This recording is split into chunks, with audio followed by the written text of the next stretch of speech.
Saudara-saudara yang dikasihi oleh Tuhan Yesus, Nats sermon ini tertulis pada 2 Timotius 4 ayat 1-5.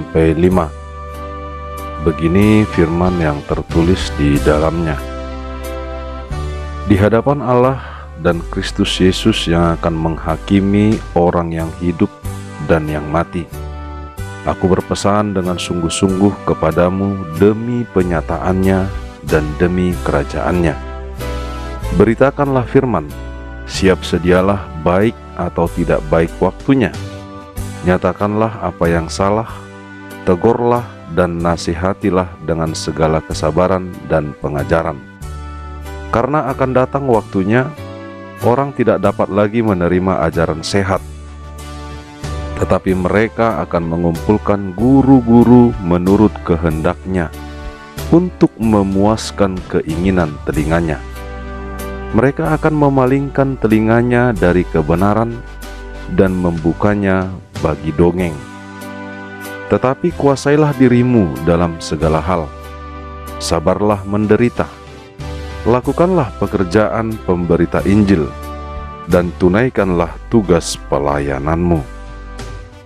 Demikian nats firman yang tertulis pada 2 Timotius 4 ayat 1-5. Saudara-saudara yang dikasihi oleh Tuhan Yesus Kristus, surat 2 Timotius ini ditulis oleh Paulus setelah kembali ditahan di penjara Roma. 2 Timotius 1 ayat 16-17. Dari perjalanannya yang ketiga berturut-turut dari Asia, Kreta, dan bagian-bagian Eropa. Secara manusiawi, suasana hati Paulus diliputi kesedihan. Bukan oleh kesepiannya karena tinggal seorang diri tanpa sahabat dan teman, atau oleh kesengsaraannya karena beratnya siksaan yang dialaminya di penjara Roma, tetapi oleh karena Paulus mengingat dan menyadari bahwa begitu gencarnya serangan guru-guru palsu terhadap jemaat dan terhadap Timotius, seorang penatua yang masih muda, generasi penerus pelayanan Kristus bagi jemaat di Efesus. Pengajaran dari guru-guru palsu dipaparkan sedemikian rupa, menarik hati banyak orang dan menyenangkan telinga pendengarnya. Pengajaran itu dibayangkan Paulus sungguh berbahaya bagi kehidupan dan keutuhan jemaat, dapat memengaruhi iman, ketaatan, dan kesetiaan pengikut Kristus. Bahkan Timotius sendiri diingatkan agar ia perlu waspada dan bijak menghadapinya. Jangan sampai ia juga terpengaruh dan meninggalkan keyakinannya kepada Yesus Kristus. Secara keseluruhan, surat kedua Paulus pada Timotius ini menggambarkan suasana batinnya yang diliputi perasaan kerinduan, kasih sayang, kesungguhan hati, dan pengharapannya pada Timotius sebagai kader penerus pemberita firman Tuhan. Maka dengan semangat dari suasana batin itu, Paulus memanfaatkan waktu yang ada menjelang ajalnya tiba, hukuman mati dilaksanakan kepadanya. Paulus menulis untuk memberikan nasihat teguran, pengajaran, dan pengembalaannya terakhir pada Timotius, agar ia setia dan taat kepada Yesus Kristus untuk menuntun dan meneguhkan iman jemaat melalui pemberitaan firman Tuhan dalam situasi dan kondisi apapun dan bagaimanapun. Dengan pemberitaan firman Tuhan dan pengajaran yang sehat, jemaat dapat dilindungi dan diselamatkan dari penyesatan para guru palsu. Pada ayat pertama merupakan perkataan iman dari Paulus yang meneguhkan keyakinan Timotius bahwa Paulus serius dengan pesan yang disampaikannya adalah penting. Memberitakan dan meyakini Injil Yesus Kristus adalah kekuatan Allah. Bandingkan Kisah Para Rasul 6 ayat 4, Kolose 4 ayat 3. Itulah pengajaran yang sehat dan benar. Yesus Kristus adalah hikmat Allah, firman Tuhan yang hidup dan berkuasa tidak saja untuk menebus dosa dan menyelamatkan manusia dari maut, tapi juga Yesus Kristus itu adalah hakim. Bandingkan Kisah 17 ayat 1, Roma 2 ayat 16, yang mengadili setiap orang atas segala perbuatan dan keyakinannya. Yesus Kristus itu adalah jaminan kebenaran dan dasar bagi pesan Paulus pada Timotius. Pada ayat kedua merupakan pesan untuk menjadi pemberita firman. Timotius diharapkan agar selalu siap sedia untuk memberikan firman Tuhan dalam kondisi dan situasi apa dan bagaimanapun, baik atau buruk waktunya, untuk menyatakan apa yang salah, menegur dan menasehati, serta mengajar orang percaya dengan segala kesabaran. Teguran, nasihat, dan pengajaran itu disampaikan untuk bangkit dari keterpurukan, membangun, memberi motivasi dan semangat dengan perkataan-perkataan positif, bukan berupa ancaman, hukuman, dan perkataan negatif.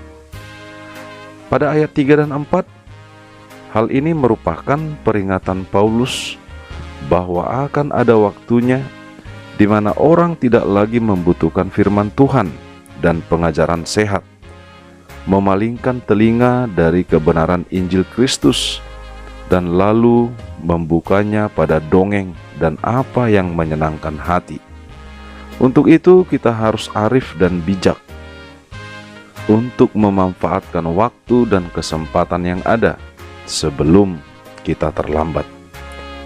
Ayat 5 merupakan kepribadian pemberita firman Tuhan, diharapkan dapat dimiliki oleh Timotius, terutama dalam menghadapi guru-guru palsu yang menyesatkan orang Kristen yang dilayaninya. Adalah kepribadian yang memiliki sikap yang mampu mengelola emosi untuk tidak begitu mudah terpancing dan terelak dari suasana keruh oleh konflik.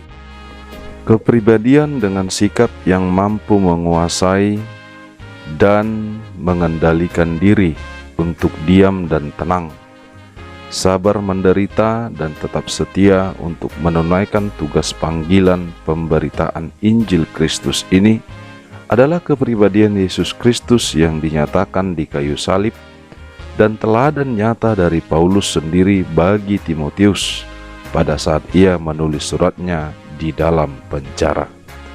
Saudara-saudara yang dikasihi oleh Tuhan Yesus Kristus, tantangan yang menggoda dan menyesatkan orang percaya untuk tidak percaya pada Yesus Kristus sebagai Tuhan dan Juru Selamat pada masa kini, khususnya gereja-gereja anggota Protestan yang tergabung pada UM, tentunya jauh lebih kompleks dan multidimensi. Tetapi secara fisikal kita tidak sekejam dan seburuk yang dialami Paulus dan jemaat Kristen mula-mula. Pola hidup yang egois, hedonis, dan materialis, serta mengandalkan kekuatan manusia atau potensi sumber daya alam dari kalangan warga jemaat sangat mungkin sama dari yang dihadapi jemaat Kristen mula-mula sampai sekarang. Tetapi bentuk perwujudannya pada masa kini lebih halus, canggih, dan intelek. Orang percaya menduakan Yesus Kristus dengan apa yang ada dan dimiliki dalam kehidupannya. Pesan Paulus kepada Timotius agar setiap orang percaya, terutama para pelayan gereja Tuhan masa kini, masih tetap relevan dan akurat, yakni menjadi pemberita firman Tuhan yang setia, taat, dan handal, sekalipun waktunya begitu singkat, baik atau buruk kondisinya.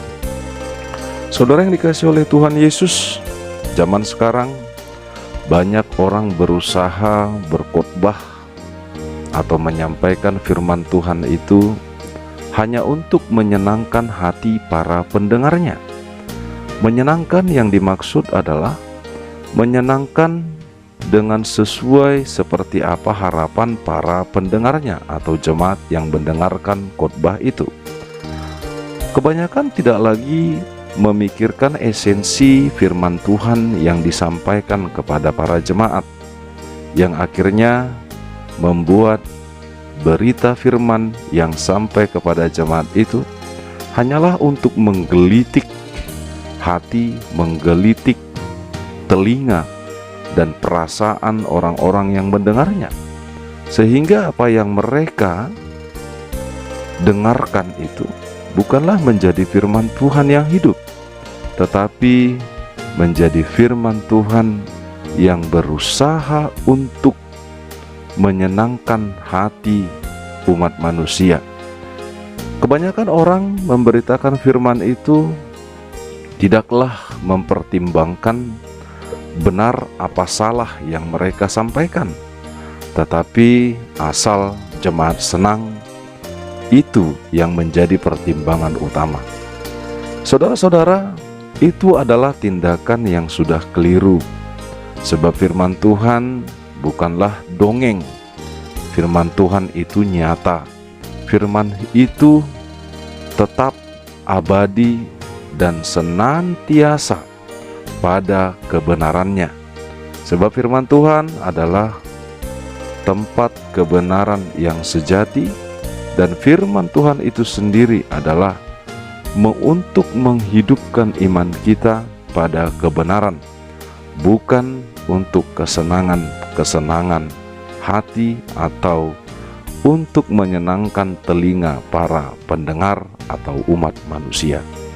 Oleh karena itu, saudara yang dikasihi oleh Tuhan Yesus Kristus, memberitakan firman itu berarti memberitakan kebenaran.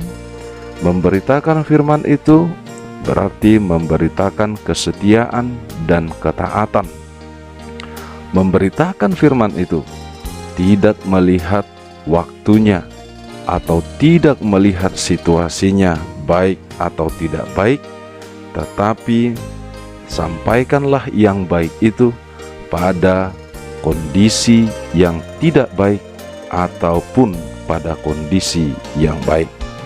Jadilah pemberita-pemberita firman yang memberitakan firman itu sesuai dengan apa yang disampaikan oleh firman Tuhan. Sampaikanlah firman Allah, bukan firman manusia. Sebab apa yang kita sampaikan bukanlah apa yang dari kita atau apa yang kita kelola di dalam hati kita, tetapi apa yang kita terima pesan dari firman Tuhan itu sendiri. Itulah yang kita sampaikan kepada para jemaat, agar iman jemaat semakin teguh pada kebenaran firman itu sendiri. Kiranya melalui nats ini kita semakin dimampukan, kita semakin mengetahui, dan kita boleh dan mau untuk menyampaikan firman itu demi keselamatan seluruh umat manusia. Sebab dengan memberitakan firman yang benar, berarti kita menyampaikan keselamatan yang sesungguhnya.